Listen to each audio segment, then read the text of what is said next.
সচিবালয়কে কেন্দ্র করে সচিবালয়ের কর্মকর্তা কর্মচারীদের যে বিক্ষোভ, যে আন্দোলন, সেটা নিয়ে সংকট আজও এখনো আছে। কয়েকদিন থেকে এই ঘটনা ঘটছে।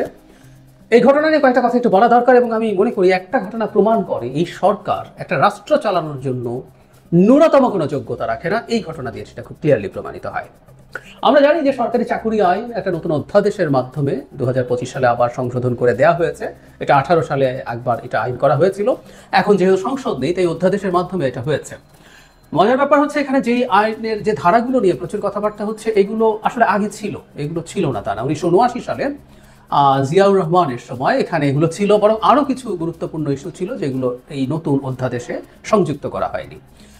কি হয়েছে এটা আসলে মূলে শোনা, কিন্তু আমি যে কথাটা বলতে যাচ্ছি, এই একটা ঘটনা প্রমাণ করে যে এই সরকার এই রাষ্ট্র চালানোর এবং বিশেষ করে এই ভালনারেবল সময়ে রাষ্ট্র চালানোর জন্য কতটা অথর্ব, অক্ষম এবং অযোগ্য একটা সরকার। বেসিক একটু কথা বলে নেই, আমরা আসলে ওই টেকনিক্যালিটিতে ঢুকতে চাই না, কে সঠিক কে ভুল সেই আলোচনা আমার করার জন্য ভিডিও না। এখানে 4টা শর্ত আছে যেগুলো নিয়ে শাস্তিমূলক ব্যবস্থা হতে পারে। এগুলো হচ্ছে, এমন কোনো কাজ করে যা অনানুগত্যের সামিল, বা অন্য কর্মচারীর মধ্যে অনানুগত্য সৃষ্টি করে, বা শৃঙ্খলা বিঘ্নিত করে, বা কর্তব্য সম্পাদনের ধরনের বাধা সৃষ্টি করে, ছুটি নিয়ে বা না নিয়ে বা যুক্তিসঙ্গত কারণ ছাড়া অন্য কর্মচারীদের সঙ্গে সমবেতভাবে বা এককভাবে কাজে অনুপস্থিত বা বিরত থাকলে, কোনো কর্মচারীকে তার কাজ থেকে অনুপস্থিত থাকতে বা বিরত থাকতে বা কর্তব্য পালন না করার উস্কানি বা প্ররোচিত করলে, এবং সরকারি কর্মচারীকে কাজে উপস্থিত হতে বা কাজ করতে বাধা দিলে তা অপরাধ হিসেবে গণ্য হবে। আমরা জানি এখানে খুব অল্প সময়ে দুটো নোটিশে তাদের চাকরিচ্যুত করা পর্যন্ত, মানে অনেক পদক্ষেপ নিয়েও হতে পারে, কিন্তু অনেক পদক্ষেপ নেওয়া যেতে পারে শাস্তিমূলক, কিন্তু চাকরিচ্যুত করা যাবে এরকম অপশন আছে। আগে যেটা ছিল বিভাগীয় মামলা করতে হবে, সেই মামলার মাধ্যমে ধাপে ধাপে খুবই লেংদি একটা প্রসেস ছিল, সেই প্রসেসে এটা করতে হতো। এখন এটাকে সহজীকরণ করার চেষ্টা করা হয়েছে, এবং বলা বাহুল্য এটা আমাদের সরকারি কর্মকর্তা কর্মচারীরা পছন্দ করবেন না। তারা নিজেদেরকে আসলে যে জায়গায় দেখতে পছন্দ করেন, তারা যা ইচ্ছে তা করবেন, কিন্তু তাদের বিরুদ্ধে ব্যবস্থা নেওয়া যাবে না।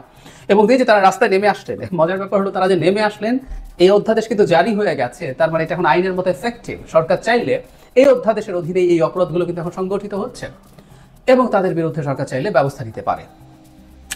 এর মধ্যে কতগুলো বাজে কাজ হয়েছে। আমি আবারও বলছি, আমি আসলে এই টেকনিক্যালিটিসে ঢুকছি না, কোনটা ভালো কোনটা খারাপ। আমি ব্যক্তিগতভাবে মনে করি যে সরকারি কর্মকর্তা কর্মচারীদের জবাবদিহিতার আওতায় আনা দরকার, তাদের কাজের যোগ্যতা দক্ষতা মূল্যায়ন করা দরকার, সেটার ভিত্তিতে তাদেরকে রাখা হবে কি হবে না সেই সিদ্ধান্ত নেওয়া দরকার। 79 সালে কিন্তু এটা ছিল, ক্রমাগত কেউ খারাপ পারফর্ম করলে তার চাকরি যেতে পারে, সেই অপশন ছিল। এই অপশনগুলো আনতে হবে।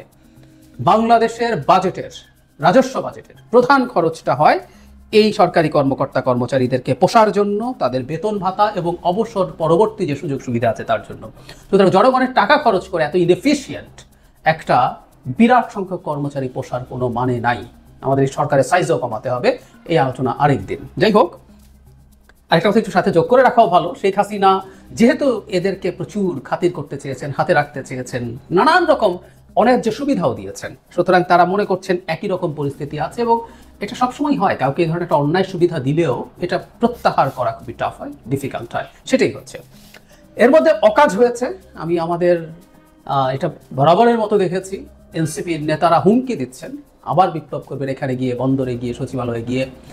একটা কথা মনে রাখা দরকার, তাদের এইসব জায়গা থেকে সরে আসা উচিত। তারা কোনোদিন কোনো বিপ্লব করেননি। এটা একটা গণ অভ্যুত্থান ছিল, গণ অভ্যুত্থান, স্বতঃস্ফূর্ত গণ অভ্যুত্থান। এই গণ অভ্যুত্থানের সামনে তারা ছিলেন মাত্র। এটা তাদের অর্গানাইজ করা গণ অভ্যুত্থান না। আবারও বলছি, তাদের অর্গানাইজ করা গণ অভ্যুত্থানও না। সুতরাং এই রকম হুমকি ধামকি ভালো কিছু না। সরকারের কিছু কর্মচারী, প্রজাতন্ত্রের কিছু কর্মচারী যদি এই ধরনের মুভমেন্টে যায়, সেটা সরকার আইনানুগ ব্যবস্থা নেবে, এমনকি নতুন আইনেও ব্যবস্থা নেওয়ার সুযোগ আছে, যা যা করার। এমনকি তাদেরকে এই আন্দোলন থেকে সরানোর জন্য যদি বল প্রয়োগ করতে, সেটাও সরকার করবে। তারা কেন হুমকি দেবেন এভাবে? এগুলো খুবই খারাপ প্রবণতা এবং দেশকে সাংঘর্ষিক অবস্থায় নিয়ে যাওয়ার পরিস্থিতি তৈরি করে। শুধু সেটাই না, আমরা দেখলাম যে আজই ওখানে আরেকটা সংগঠনের কাছাকাছি একটা সমাবেশ মতো করেছে এই কর্মচারীদের বিরুদ্ধে গিয়ে। কোনোভাবেই আমরা এগুলোকে সমর্থন করি না, করতে পারি না। এবার শুরুতে যে বিষয়ে কথা বলছিলাম, মূল ইস্যু, এটা সরকার কতটা রাষ্ট্রকে না বুঝে রাষ্ট্রের দায়িত্বে আছে তার প্রমাণ দেখি। আমরা গত কিছুদিন থেকেই সরকার সংঘাতে নেমে পড়েছে। দুটো সবচেয়ে শক্তিশালী প্রতিষ্ঠান, যে দুটো শক্তিশালী প্রতিষ্ঠান সরকারের প্রতি সমর্থন না রাখলে সরকারের টিকে থাকা অসম্ভব হয়ে পড়বে, দুটোর সাথে একসাথেই যুদ্ধে নেমেছেন। একটা হচ্ছে বিএনপি, আরেকটা হচ্ছে সেনাবাহিনী। তো সরকার টার্মোয়ালের মধ্যে আছে। তো এই প্রেক্ষাপটে এই অধ্যাদেশ যদি রেডিও থাকে, এটা তারা জারি করতে গেলেন কেন? এখন কেন গেলেন? তারা করে দিলেন, ঠিক আছে আপনি এটা করেছেন, তো এই মুহূর্তে যেহেতু একটু খারাপ পরিস্থিতি আছে সেদিকটা এক ধরনের সুস্থির অবস্থা, আসার পরেই অধ্যাদেশে তারা যেতে পারতেন যদি যেতে চান। গেলেন, এটা প্রমাণ করলেন কিছুই বোঝেন। ওই দুইটার সাথে একসাথে ফাইট করা, সেনাবাহিনী বিএনপির সাথে একই সাথে ফাইট করাও স্টুপিডিটি, তারপর এখন এখানে যোগ করছেন। এর মধ্যে দীর্ঘদিন থেকে এনবিআর ফাইট করছে, সরকারের সাথে আন্দোলন করছে, সব একত্র করছেন।